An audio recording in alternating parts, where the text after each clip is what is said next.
And oh, okay, there it is. being recorded. Hi everyone, and welcome to Learn to Knit a Hat with Darren, aka Mr. Woolly Bear. I'm Samantha, and I'm the social media manager for Lion Brand Yarn, and also Hat Not Hate, our anti-bullying campaign. And today I'm going to be in the chat, sending you links and helping out with any questions that you guys might have. And any questions that I can't help with, I'm going to pass along to Darren. So don't be shy. Feel free to participate in the chat. And with that, I am going to pass this off to Darren and we can get started. Okay, welcome to class.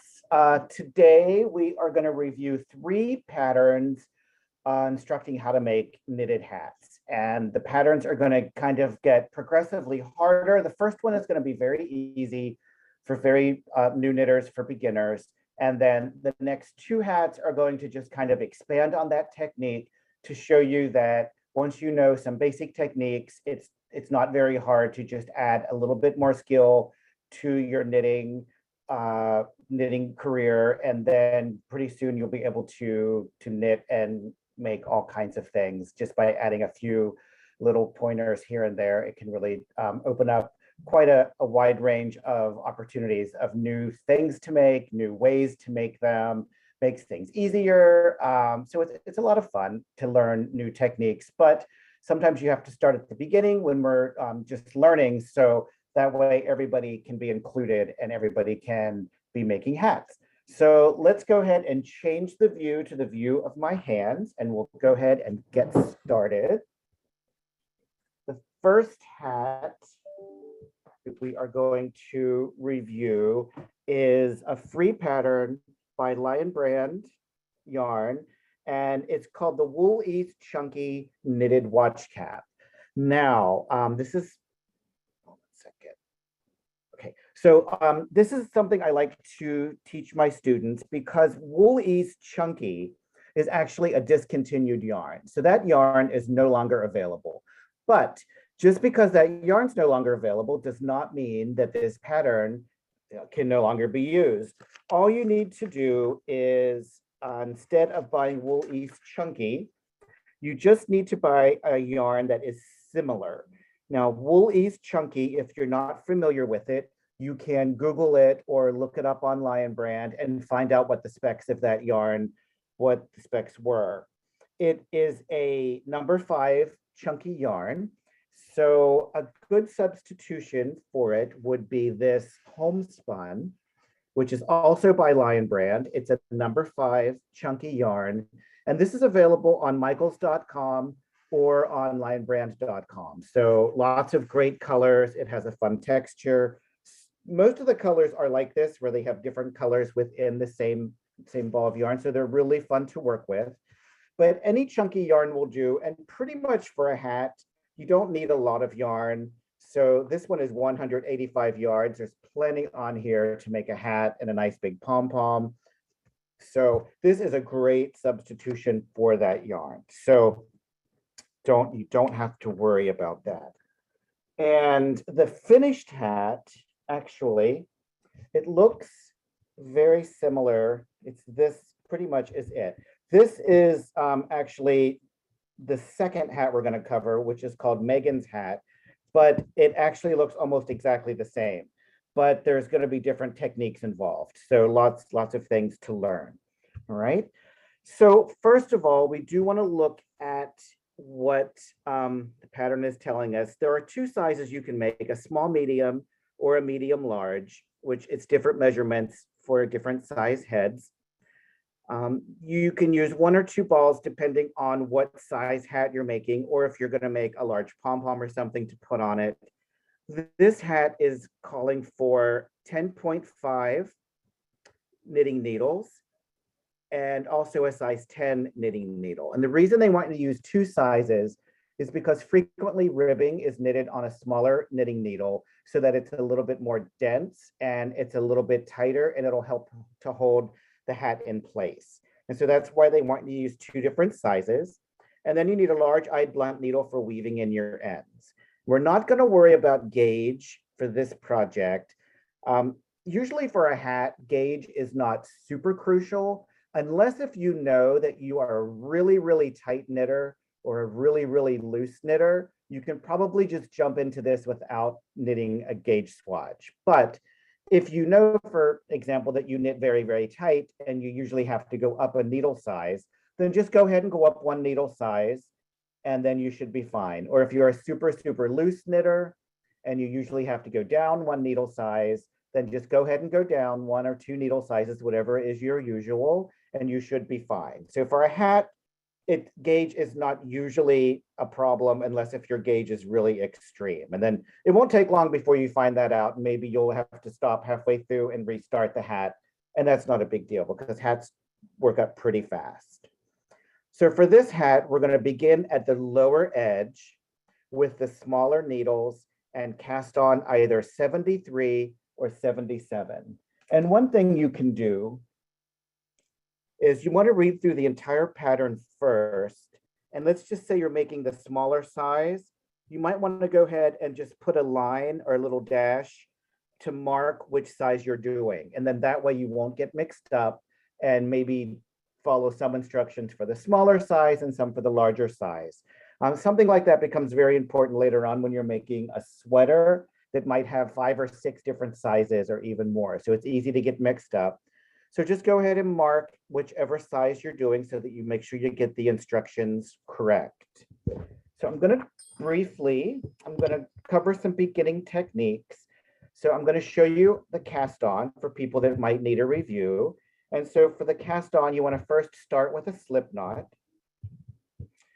And I call this slip knot technique, it's just a basic slip knot, but the way I tie it is called short over long. So you take the short tail that you're going to use for finishing later, and you lay that over top of the long piece, which is connected to your ball of yarn, and you make this little circle. You put your hand inside the circle. You're going to hold on to that tail. You're going to reach under the edge. You're going to grab onto your tail, and you're going to loop it back through. And that makes your slip knot. And you know you did it correct if it just pulls right out when you're done. So lay the short over the long, put your hand inside that loop, hold onto the tail, and you're going to hold the tail and your working yarn and pull that loop back through. And this is just one way to tie a slip knot. There are many, many, many ways. So if you tie your slip knot in a different way, then that's fine. You can tie it however you're comfortable. Okay. And now I'm going to show you the knitted on cast on.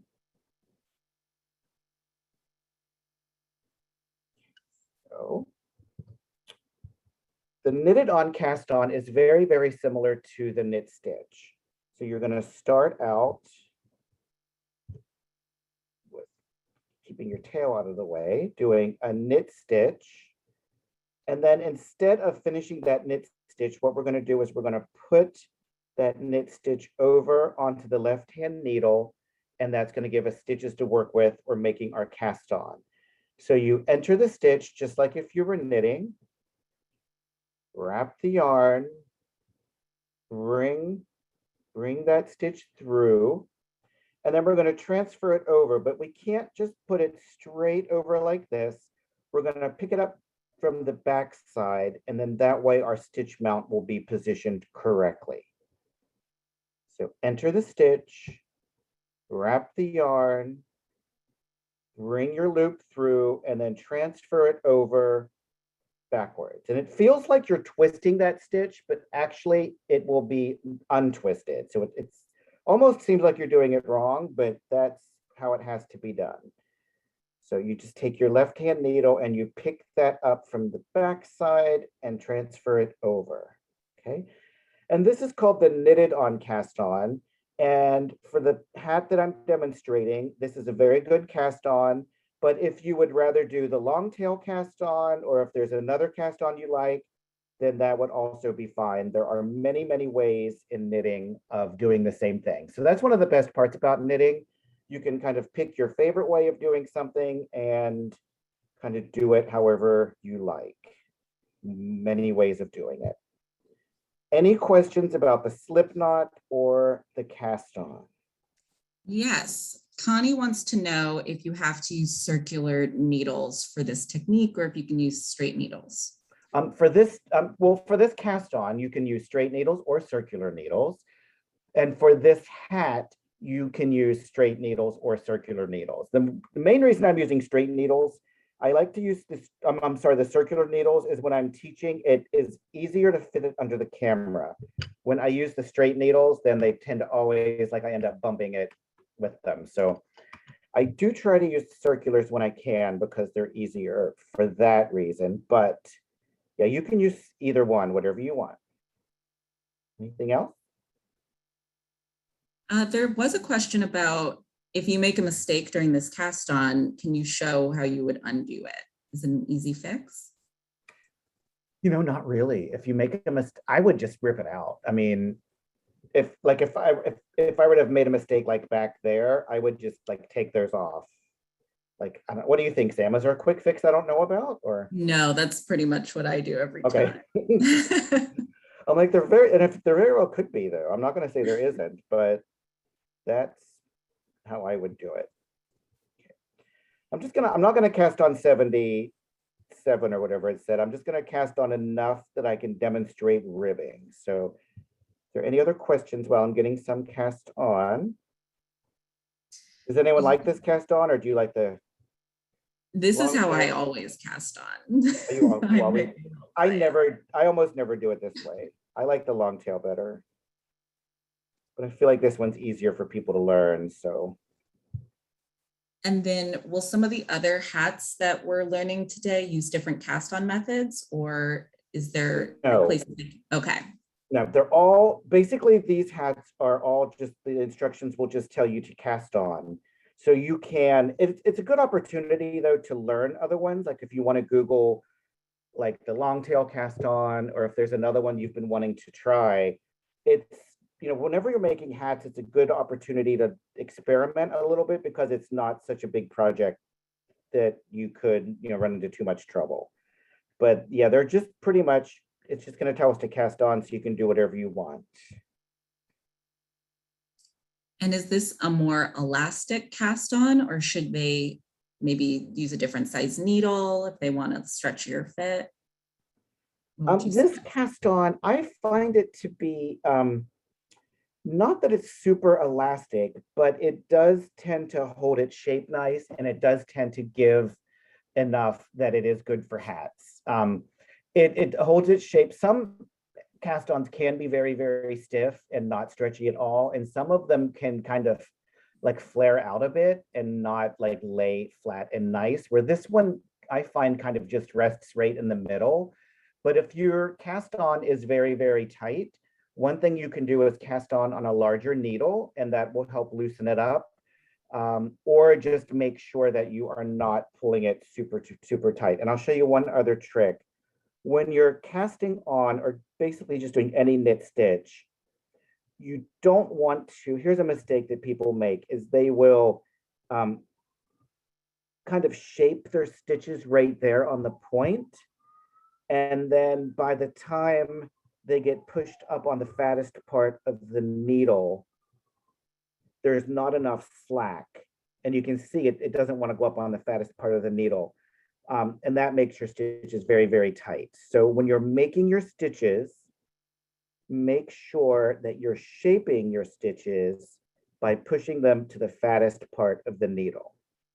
And then another trick is when you're casting on,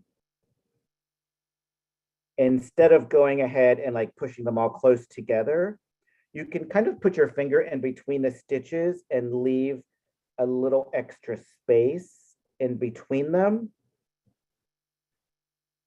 like this. And then when you push them up, there'll be a little extra slack. So you can kind of like space them out a little bit like that.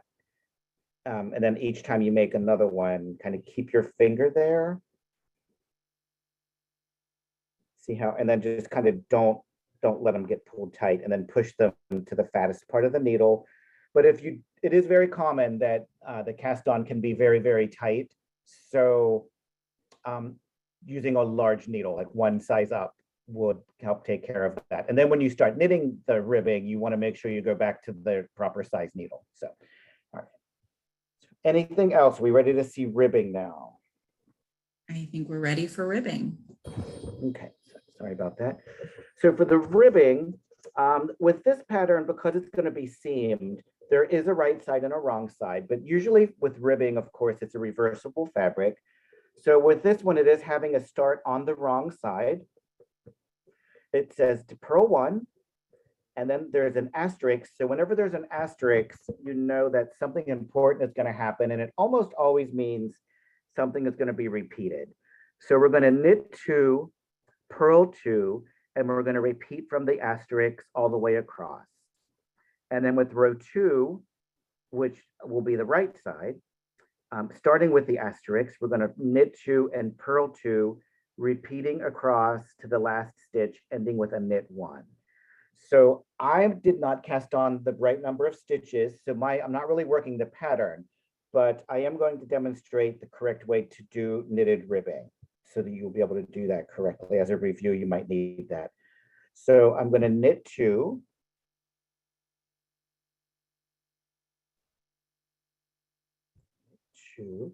And then for ribbing, you want to make sure you come to a full stop.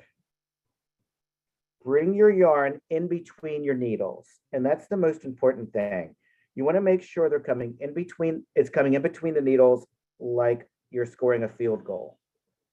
And now it's in the right position. You can do as many purls as you want. So I'm going to do purl 2.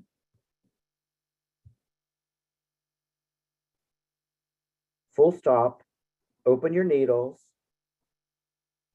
Make sure it goes in between the needles. You don't want it to go around or around. Make sure it goes in between. And now I'm ready to do my knits. If you don't do this correct, if you do it incorrectly, then it's easy to, what will happen is you'll get a yarn over. So make sure that the yarn is in the correct position before you start. So I'm going to start my purl. And then I realize my yarn's not in the right place. So if I just go ahead and bring my yarn now to do the purl, I can do it. I can make a purl. But let's see what happens. So because my yarn was not in the right position, I ended up getting this extra wrap around my needle. Let's see, and that is going to add, it's kind of a diagonal right here, and that is going to add an extra stitch. So now my stitch count will be wrong. And because it's a yarn over, it's not connected to anything below it. And so it's going to create a hole. So that's something you have to be extra careful about when you're knitting your ribbing. You want to make sure that you are not doing that. So bring your yarn to the front. My yarn is in the right position. Now I'm going to do my purls. Okay. And now I'm going to do my knits, but my yarn's in the wrong position. So you have to back out of the stitch, open up your needles, put that in between the needles to the front, and now I can do my knits. Any questions about ribbing and how to avoid that accidental yarn over? Does that make sense for the ribbing? Seems like that makes sense. Could you talk a little bit about what it means when you say the right side of your knitting? And Okay. Does this pattern start with the right side or does it start with the wrong side? Okay. So with this one, this pattern is telling us that row 1, WS stands for wrong side, and wrong side means the inside of your hat. So like if it's inside out, that's the wrong side out. So because this hat is seamed, it's going to be important to make sure you know which side you're working on at which time. You don't want to end up doing reverse stockinette stitch where it should be stockinette stitch and mixing it up. So yeah, so the first row is the wrong side, and then the second row is the right side. And one thing you can do is after you've knitted the second row, you can put a safety pin on that side. And then that way, whenever you're working on the side with the safety pin showing, you know that's the right side. And then that way you won't get it mixed up. Okay, does that help?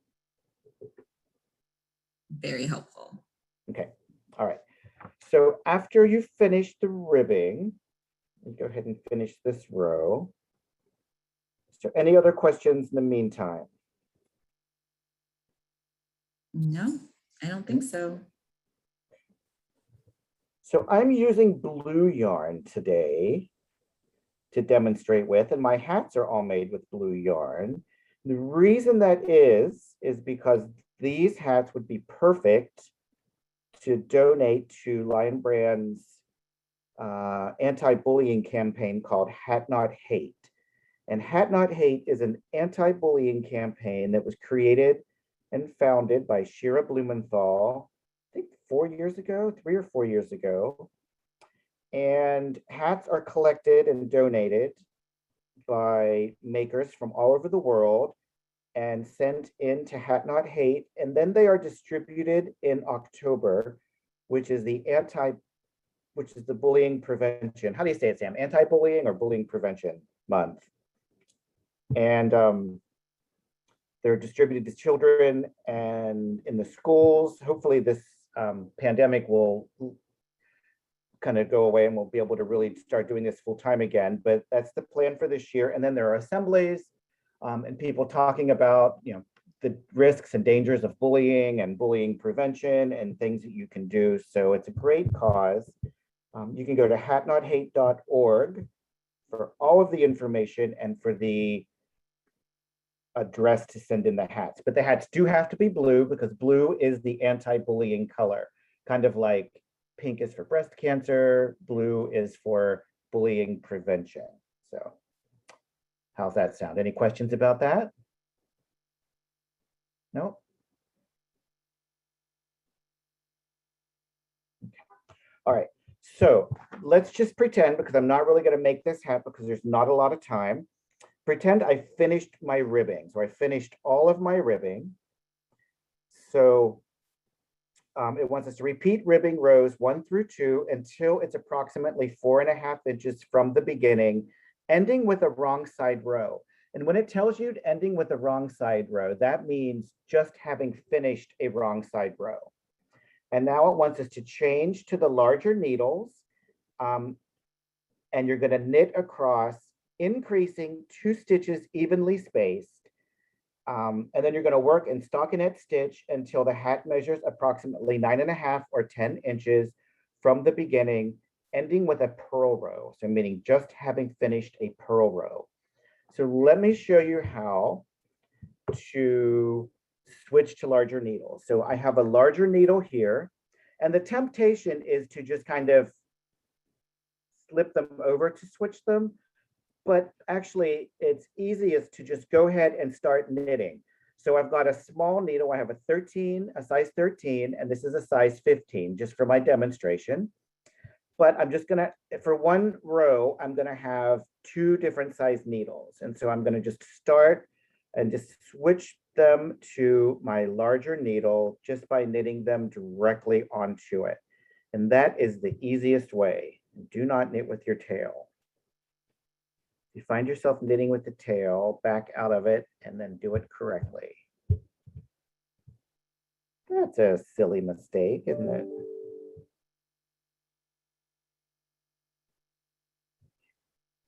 And you just knit them all on to the larger needle, and then you'll be able to just set the smaller needle aside, and you'll be through with that. But it did tell us also to increase 2 stitches evenly spaced. And it's not really telling us how to increase the 2 stitches. You could do it however you want. And if we have 73 stitches, we can't really divide 73 by 2 and make it even. So what we're going to do is we're just going to make it pretty even. So, knit, I've knitted 1, 2, 3, 4, 5 stitches. Now I'm going to do a knit front and the back of the loop. So I'm going to knit in the front of the loop, and I'll demonstrate this a few times. and then you knit into the back of the loop, and this will create an increase. Okay, I'll demonstrate that again. We're only going to do 2 for the pattern, but for demonstration purposes, I'll do this several times. So it's called KF and B, which stands for knit in the front and the back of the loop. So you start out by knitting in the front of the loop, and then you stop right here. We're not done yet.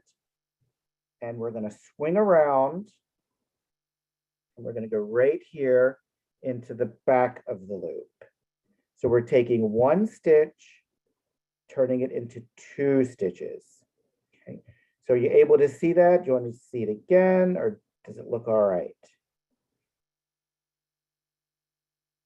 The front of the loop, swinging around to the back of the same loop, the same stitch, knitting in the back loop.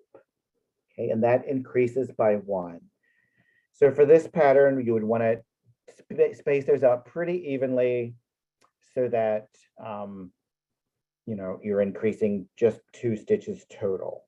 Any questions about that?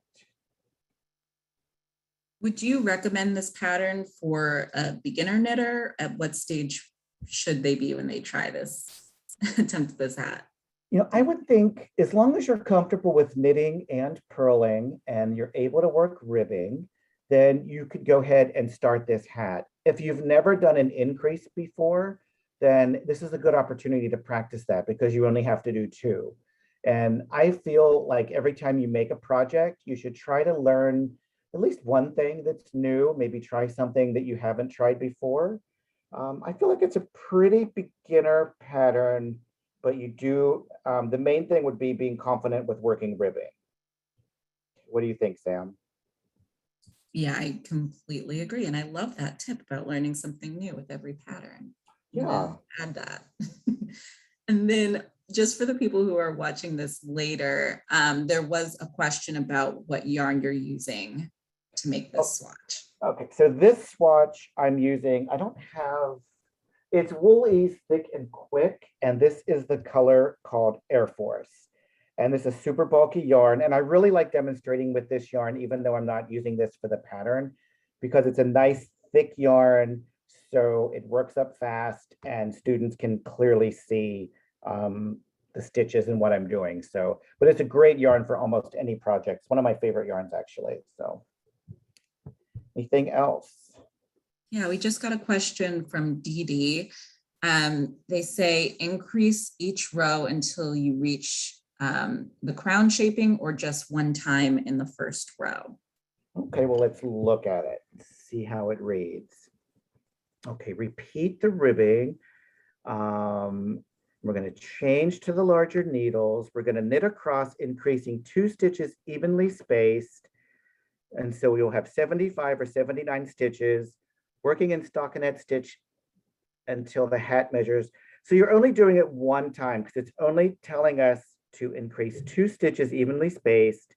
And then it's giving our stitch count. So we're going to increase our stitches up to 75 or 79. But that's a very good question because sometimes when you read a pattern, you can get it in your head that you have to do all these increases, and it's good at this time to stop and just double check and make sure you do understand it. So that's a very, very good question. You're going to continue until the cap measures approximately 9.5 inches from the beginning, ending with a purl row. So I think the main clue here is it's not telling you to do it every row, because usually it would say doing this every row, or it might say do it every knit row or every purl row, or it might say it would give a different stitch count at the end. It would say maybe at the end you'll end up with 200 stitches, but because it's only telling us one stitch count that has changed, we're only increasing it just by those 2 stitches. So very good question. Okay, anything else?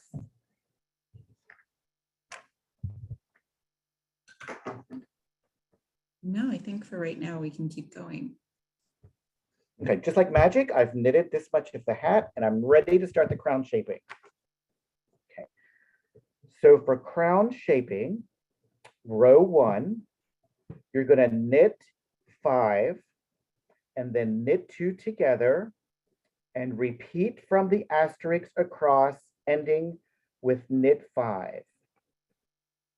Okay, and then with row 2 and each following wrong side row, you're just going to purl. So what that means is you're just on the wrong side rows, you're just purling straight across. Nothing fancy is happening. And then when you get back to a knit row, the next knit row, you're going to knit 4, knit 2 together, repeat from the asterisk across, ending with knit 5. And now it's not telling us anything about the wrong side row. See, it just goes 3, 5, 7, and 9. So it's trying to tell us on row 2 that each wrong side row, you're just going to purl. So it's not really going to tell us anything about wrong side rows until we get to the very last one. After you do row 9, it is telling us to purl because it's afraid you'll forget to purl that last row. Okay, so let me show you a few tricks about that. And my Darren, actually, before we get to that, there was a question about evenly spacing the increases. And the pattern, it just says space it evenly. So how do we know when to add an increase across the work? So on that row, you just want to space them out as evenly as possible. So there are 73 stitches. So what you could do is you could knit a couple of stitches, 2 or 3 stitches, do an increase, and then knit 30 stitches because that's about halfway, and then do another increase, and then they're evenly spaced. What you don't want to do is maybe do 2 of them, like knit 1 stitch, do your increase, knit across the entire hat, and then do an increase on the other end, because when you bring that hat around and seam it, now those increases are going to be right next to each other. So what you would want to do would be maybe do an increase here, and then do one somewhere in the middle, and then they'll be evenly spaced. And again, that's 73 stitches. You can't divide that by 2 and space them out perfectly evenly. So it doesn't make, don't let something like that catch you up and become a sticking point. Just kind of spread them out evenly and just go with that. Does that make sense? Is that okay? That makes sense to me. Okay. Yeah, sometimes people will get very upset if it says to space them out evenly and there's 73 stitches, so you really can't. Like, don't let that bother you, because it's not a big deal. Okay. So what I like to do is I love a stitch marker, and so I like to space these stitch markers out. So I went ahead and put these on. So you're going to knit 5 stitches and then knit 2 together. So we're working with 7 stitches. So I put my stitch markers every 7 stitches. And so now I'm just going to knit. And then when you come to your stitch marker, you don't have to worry about losing track of count. You don't have to really count your stitches because the stitch marker is there for you. So 1, 2, 3, 4, 5. Now I'm going to knit 2 together. And for knit 2 together, usually when you knit, you go through here. But for knit 2 together, you're going to go through both of these at the same time. Wrap your yarn and then bring it through. And now I've decreased by 1. So instead of 7 stitches, I have 6. 1, 2, 3, 4, 5, 6. When you come to that stitch marker, you just transfer it over and then continue on. And you don't even have to count, because you want to get down to your last 2 stitches, you have to knit 2 together. And so I like it this way, because that way, if you're watching television, I split my yarn there, but I'm going to leave it for now because this is just practice. If you're watching television and you're not paying attention, or if you want to be talking to people, then you don't want to have to worry about losing your count. And these stitch markers will keep you on track.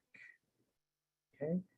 And any questions about knit 2 together? That might be something you've not done before. So you just go through there. And then you just keep on going. And then the next row will be a purl row. And you just purl all the way across. And then when you start row 3, it says to knit 4. 1, 2, 3, 4. and then knit 2 together. So it works out perfect with the stitch marker. That'll keep you right on track. And then the next row is to knit 3, 1, 2, 3, and then these will already have been knitted together. So it works out perfect. The stitch markers are going to be your friends, and they're going to help keep you on track. And then you continue knitting in this way, knitting 1 row, doing your decreases, purling back, just purling back even. And then the next row, you'll do another decrease row until it looks like this. Let me wrap this.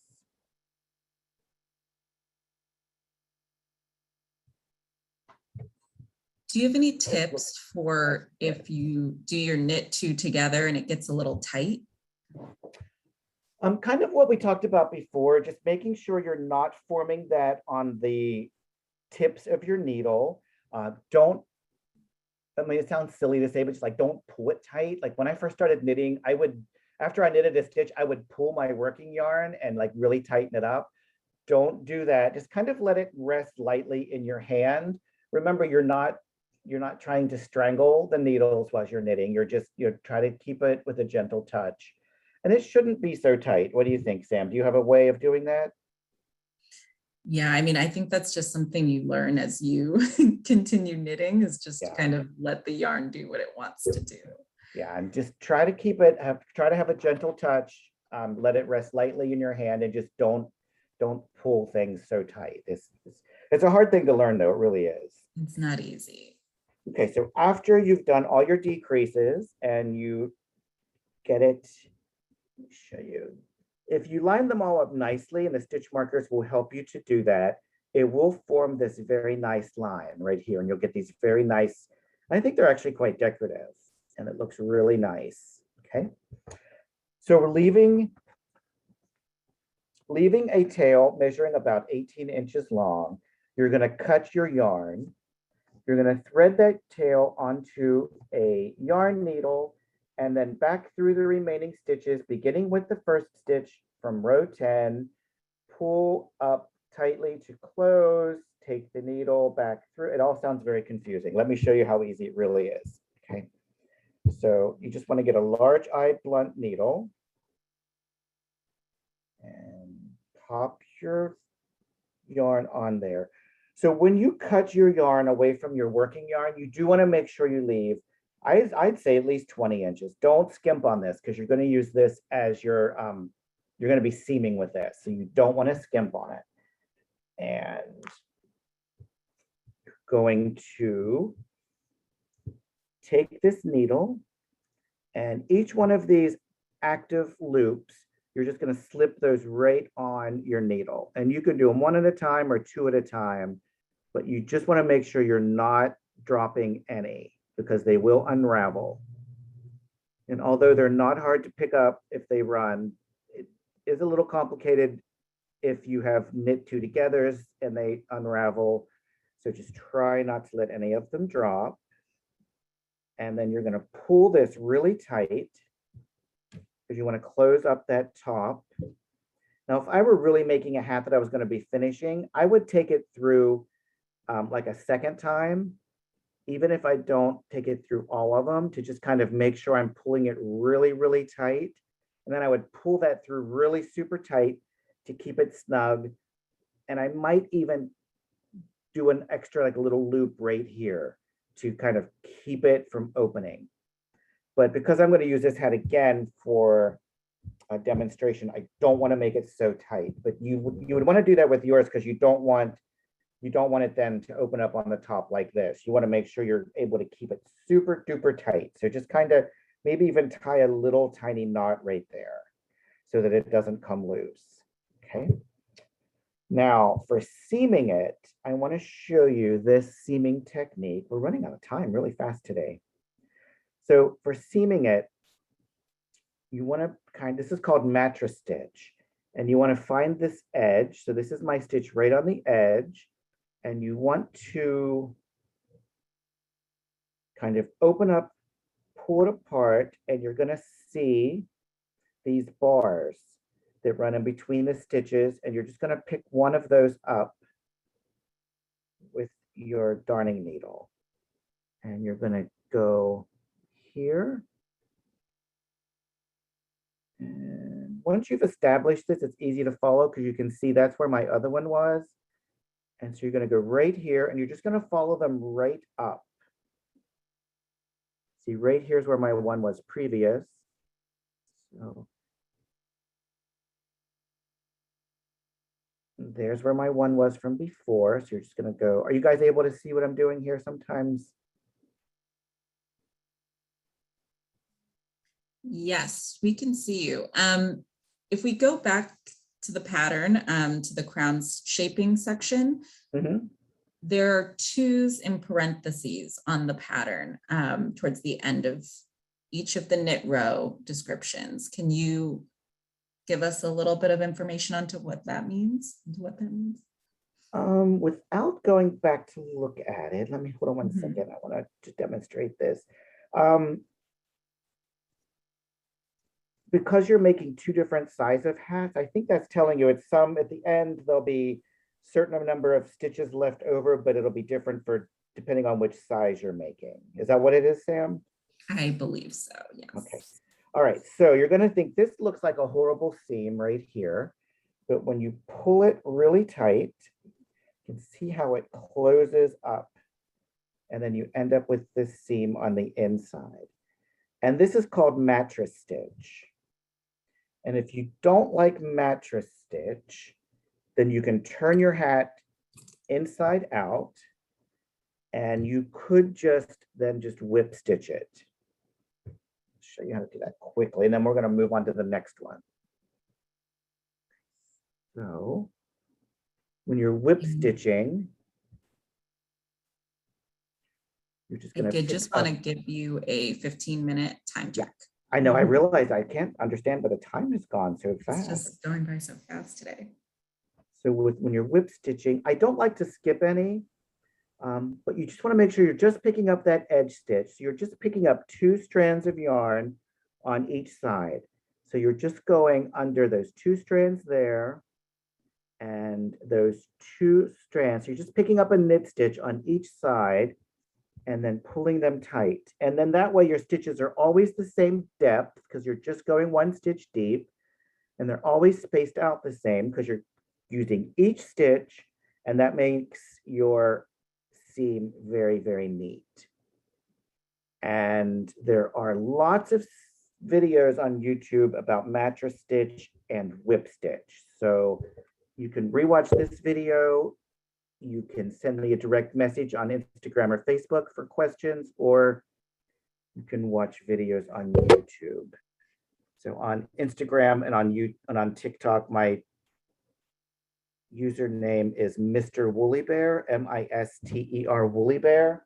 Send me a direct message, and I do try to respond as quick as possible. All right, let's try to jump into this one before we do run out of time. This one is called Meghan's hat. It's also a free pattern on Lion Brand, and it actually looks almost exactly like the hat we just did. So this one is just building on the skills we've already learned. And I'm going to jump down just to the instructions. This one is doing it in the round. So I would want you to learn, I want to demonstrate how to join in the round. We're going to join it in the round. I'll show you that. And then it's just a knit 2, purl 2, rib, which we've already learned. And then we're going to move to the crown shaping at the top. So let me first show you how to join in the round, which is really the thing we're learning on this hat. All right, so we've cast on the correct number of stitches, and you want to make sure that your stitches are not twisted. So you can kind of see here, my stitches are all twisted. So you want to take a minute, untwist all of your stitches. Just make sure they're laying nice and flat. All right, so you can see here, making sure they're all facing the same direction. So that's very important before you start knitting in the round, that they're all laying flat in the same direction, okay? You don't want to knit with your tail, so hold that out of the way. And when you're knitting in the round, when you start, you want your working yarn to be in your right hand. And then the first stitch you make will join your work. And so I made my first stitch, and you can see here that it is joined. Now it's a good idea to put a stitch marker marking where your round is going to begin and end. So this is my first stitch, this is my last stitch, so this right here marks the beginning. So, and it wants us to do knit 2, purl 2, ribbing. So I did knit 2, so it's the same thing. You want to bring this in between and do purl 2. So that is all there is to knitting, joining in the round. Any questions about how I joined that in the round? And now you're just going to go round and round, and you're not ever going to be working on the wrong side of your work again. You're only going to be working on the front of your work. And that's another major difference with knitting in the round. You want to see that again, or any questions? How we doing? Nope. I spoke too soon. Yes, they would like to see it again. I was going to say, I'm already undoing it because I felt like they were going to want to see it again. Now, the problem with something like this is that it's very, very easy. And so if you've never done it before, of course, it's not easy because everything, is new, but you feel like there should be some big major trick. Well, there's not a trick. It's very disappointing, in fact. The main thing you want to make sure of is that it's not twisted. So you want to lay your knitting out, make sure it's not twisted. Go ahead and put your stitch marker on there to mark the beginning. My working yarn is in my right hand. It's coming from the right side. And then when I knit that first stitch, it's joined. So you can see right here, it's joined by this string right there, that strand of yarn. So there's really nothing to see here. When you probably feel like you've missed it again. I didn't see what he did the second time. I've missed it again. Well, there's really nothing to see. I mean, it's such a basic thing, and it's almost anticlimactic and a little bit disappointing that it isn't a little bit more exciting. Okay, any questions about it though? No questions. Dorothy is saying that she knits and she can never do this quite right, and I can relate to that. It does take practice. Oh, okay. There is a question. So if you're on the right side with this pattern, do you never purl? You will do purls when you're doing your ribbing because it's knit 2, purl 2, rib. But when you start stockinette stitch, you will only use the knit stitch. So knitting in the round, it's a little bit magic. And so for a stockinette stitch, you only have to do the knit stitch because you'll always be working on the front of your work. So that's one of the major differences. But I really find that to be very helpful, and I really like that. I don't love making the purl stitch for some reason. So if I can knit in the round, I'm always happier. So now after you finish the entire, all the way around, and you get back here, you do want to stop and you want to reevaluate. So let's pretend I've knitted all the way around, because what can happen, because this is only attached by that one strand, you can see it could still twist because that one strand is going to allow it to twist. So you do want to stop, and you want to make sure that because it could twist in your hand by, just not being careful, but you want to stop and make sure that it's not twisted, that it's laying out nicely. And then when you start your second round, it's going to be connected by 2 strands of yarn, and then you're locked in place. So after you start your second round, if you've done it correctly, you don't have to worry, you're locked in place and it's going to be right. If you did it incorrectly, however, and it was twisted, there's no way to fix it, and you just have to rip it back. So it's very important at that point to stop. And so when I first was taught this, I was told to make sure it's not twisted and then to just go. And sometimes I would end up with it being twisted. And I'm like, but I double checked before I started. But even still, it can still twist when you're starting that second round. See how easy that twists right there? So before you start your second round, make sure it's not twisted. And when you start your second round, if it's correct, then you are good to go and you don't have to worry. So any questions about joining in the round and kind of knitting in the round that way? I do have videos online where I spend an entire hour talking about magic loop and double pointed needles and all kinds of things. So this is just a really brief, kind of just get your toes wet on how you can start knitting in the round. Any questions about that? Can you use this knitting in the round, or could you use the knitting in the round technique, circular needles on that first hat pattern that you went over? As a beginner, I would say no, because it is instructing you, it adds a couple of extra stitches in the ribbing to build in room for a seam. It's telling you to knit and purl to create stockinette stitch. So you're going to end up probably getting things mixed up. If you are a little bit more experienced, not even a lot more experienced, but if you understand the differences in the patterns, you certainly could convert that. But it would involve a little bit of you'd have to think about things and maybe rewrite the pattern a little bit. But I would probably say, as beginners, you're better off to use patterns that are written for the techniques you want to use. I think you'd be a little bit safer. All right. So one problem about knitting in the round is once you start doing decreases, knitting in the round, knitting a hat, you want to use a 16-inch circular needle. And so it's 16 inches from the tip of the needle all the way around to the tip of the other needle. So that's 16 inches. And then also whatever size your needle is going to be. I think this is a 10.5 or an 11. So there's two different ways of keeping track of what size your needles are going to be from now on when you're doing knitting in the round. So you have the length of your needle and then also the thickness of your needle. And once you start doing your decreases, you are going to have to switch to double pointed needles because you won't have enough stitches to go all the way around. And you would change to double pointed needles the same way we changed from our smaller needles to our larger needles on the other hat. You would just start knitting from the circular needle to the double pointed needle. And you would want to space out, you want to put fairly even number of stitches on each one. So depending on how many stitches we started out with. So on this hat, we're starting out with 68 stitches.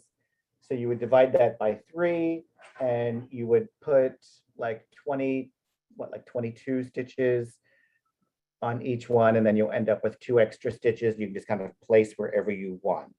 So that's how you would change to the double pointed needles. Any questions about that? No, I did just want to give you a 5-minute warning. I I can't know, believe right? Oh my it. gosh. And then, so the good thing about this is though, after you have mastered the skills on the first hat, the second one is pretty easy. You're just going to be doing decreases at the top, the same pretty much way we did on the other one. The only difference is this one has 2 different decreases. It has knit 2 together, and I think it had a slip, slip, knit. Yeah, it also has slip, slip, knit. So let me quickly demonstrate a slip, slip, knit, and then we'll jump to the next hat. Okay, so slip, slip, knit is a decrease. It decreases by 1. You slip as if to knit, slip as if to knit, and then you take your left hand needle and insert it in the back of those, wrap your yarn, and bring it through both. Okay, show you that again. You slip as if to knit, slip as if to knit, take your left hand needle insert it into the back, both stitches, and then you knit them together. And this does take a little practice if you've never done it before. And again, I'm doing several of them in a row as a demonstration. You would not do this many of them in a row on your hat. So this is just for demonstrating. So slip as if to knit, slip as if to knit, take the left-hand needle, bring it in the front of both of those stitches. You're going to set it up like this, and then you just wrap your yarn and bring it through. And this is another one of those times where it's always good to learn an extra technique. So if you've practiced this on this hat, you'll know how to do two types of decreases. You'll be able to knit two together and do the SSK, and it just takes some practice. Okay, so the last hat, and you can see this hat looks almost exactly like this one. Now we're starting out, we're casting on, we're joining in the round, we're starting out with ribbing, we're knitting the body of the hat, and then we're closing up the top. They're all the same, and that's the beautiful thing about them. Once you start mastering these techniques, you'll realize that knitting hats are always going to use very similar techniques. There might be one or two little things you can learn here and there, but even an advanced hat is going to be very similar to what you already know. And that just gives you an opportunity to learn something new. And this one is called the Alpine Wool Chance of Flurries Hat. And again, Alpine Wool is a discontinued yarn, but I'm using a yarn that's called Color Made Easy. And last year, this yarn was available, but I think it's just become discontinued. So I would also recommend for this one, you could use the Homespun, because it's also a nice chunky yarn that you can use. And this one starts you up exactly the same way. You're casting on in the round, you're doing your ribbing, and you're working the body of the hat, but we're doing what's called a color dot pattern. And that's what's giving us the little dots in the little pattern. And this one, you need to use two colors of yarn, so you can pick whatever two colors you like. You're gonna knit one with A, knit one with B, and repeat around. And then you're gonna knit with A, and then you're gonna knit one with B, knit one with A, and repeat around. So what that's gonna do, instead of these dots lining up, they're actually kind of staggered, almost like it kind of creates this diagonal line. Now, this is a technique called Fair Isle. So let me show you quickly a little bit about how easy this is. And I have an entire class on Fair Isle also available on michaels.com that you can look up. So I have my two colors. I have this dark blue and I have this light blue. Okay. And I'm going to knit one with the dark blue. And then this is the magic bit. I'm going to start knitting with this second color. But all I'm going to do, I'm not going to join it. There's nothing interesting or crazy happening here. All you do is you just start knitting with the second color. So you just wrap it around your needle and just start knitting. And now I did light blue. Where's my working yarn for my dark blue? Dark blue. And the way I like to hold my yarn when I'm working with two colors is I'll hold it like this. And I'll do light blue and then dark blue. And then light blue and then dark blue. And you're just doing every other stitch in every other color. You're just changing. And what you want to make sure is you're not pulling your work tight. And every now and then you want to stop and kind of space your work out on your needle and maybe give it a little tug like that. You don't want these are called floats. And when you're not using this yarn, you're carrying it behind your work. So you're going to have a dark float and a light float. And you want to make sure that you're keeping these that have enough slack in them. If they're very tight, it'll cause your work to pucker. And if they're very loose, then you'll end up with loose strands inside of your hat, and that's not going to be nice either. So this is a great, very gentle introduction into Fair Isle, because you don't have to keep track of a complicated pattern. And you're still working with 2 colors, and you're not having really long floats, so they're pretty easy to manage. Okay, any questions about this very, very gentle and delicate introduction to Fair Isle? I'm not seeing any Fair Isle questions. And, as a reminder, you do have your past Fair Isle course that they can go and look at the video for. We are running a little bit over. Yes, so if you have any final tips, and we can wrap things up. So unless if there are any other questions, I mean, that's pretty much everything that we wanted to cover today. The main goal of the class is really to show you how, if you've never made a hat before, you can start out with that very, very simple hat where you're knitting flat, learn a few techniques, learn to knit in the round, and then make a hat knitted in the round. And then once you've mastered that, it's easy to then take a hat, a very basic hat, add Fair Isle. You could add cables. You could, at that point, you could create your own hat and make a very interesting design that you've created and that's very unique to yourself. So I always like to encourage my students to keep, trying new things.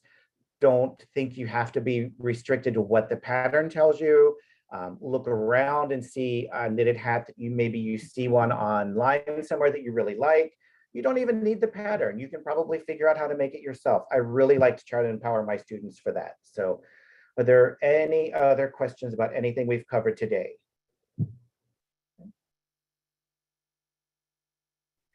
No. So all the past classes that we mentioned, just remember they are free. So you can look at the knitting in the round, the Fair Isle, they're all free classes, and you can really get an in-depth tutorial on how to do all of those things. And then don't forget, if you have questions, you can send me a direct message on Instagram or TikTok. If you send it on Facebook, send it to just my regular name. But otherwise, it's Mr. Woolly Bear, M-I-S-T-E-R, Woolly Bear. Maybe they'll put it in the chat. And I always like to hear, and if you make anything, go ahead and tag me in it. I'd love to see what you make. It's just really exciting to see. So any other questions? Any last minute thoughts? No? No. All right, well, practice. It takes lots of practice. Other than that, I think you're ready. Amazing. Great class, Darren. Okay, have a good night. Bye. Bye.